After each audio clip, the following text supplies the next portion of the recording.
जीवामृत बनवण्यासाठी 200 लिटर पाण्यामध्ये 10 किलो शेण देशी गाईचं शेण, त्यामध्ये 5 लिटर देशी गाईचं गोमूत्र, 1 किलो गूळ आणि सर म्हटलं तसं 1 किंवा 2 किलोचं कडधान्याचं पीठ, म्हणजे त्यामध्ये बेसन असेल, चवळी असेल, मूग असेल, उडीद असेल, हरभरा, पण भुईमूग आणि सोयाबीन चालत नाही हे. आणि त्याच्यात 1 किलो बांधावर, शेताच्या बांधावरची माती घ्यायची आणि हे मिक्स करून मिश्रण हाताने चांगलं ढवळून घेऊन त्या एका ड्रम मध्ये 48 ते 72 तास सावलीत ठेवायचं असतं.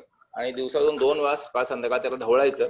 आणि हे साधारणतः 7 दिवसांनी वापरण्यासाठी योग्य होतं आणि ते वापरायचं. हे एक जीवामृत बनवण्याची पद्धत झाली.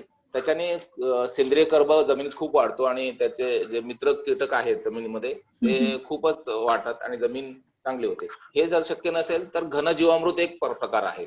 घन जीवामृत मध्ये ओलं शेणाच्या ऐवजी देशी गाईचं सुकं शेण घ्यायचं. त्यानंतर काळा गुळ येतो तो घ्यायचा 1 किलो.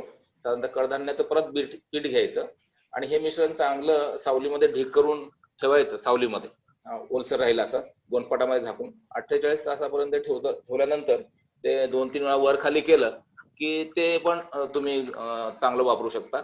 आणि युरियाला एक चांगला पर्याय असा आहे, सोप्पा आणि साधा. हे जे युरिया करत असतात लोकांना, तर युरिया जे केमिकल युरिया जो आहे तो मारल्यानंतर पिकाला तो 25 दिवसच उपलब्ध होतो. पण ह्या पद्धतीमधला युरिया सोपा उपाय आहे की 2 किलो गाईचं, देशी गाईचं दही घ्यायचं आणि त्याच्यामध्ये कॉपरचा एखादा तुकडा, साधारणतः एक 50 ग्रॅमचा किंवा 100 ग्रॅमचा, तो त्या कॉपरचा तुकडा त्या ह्याच्यामध्ये एक 15 दिवस ठेवायचा. आणि मग जे ते खत तयार होईल तो युरिया 45 दिवसापर्यंत ते पिकाला उपलब्ध होतो. इतकं साधी पद्धत आहे युरियाची.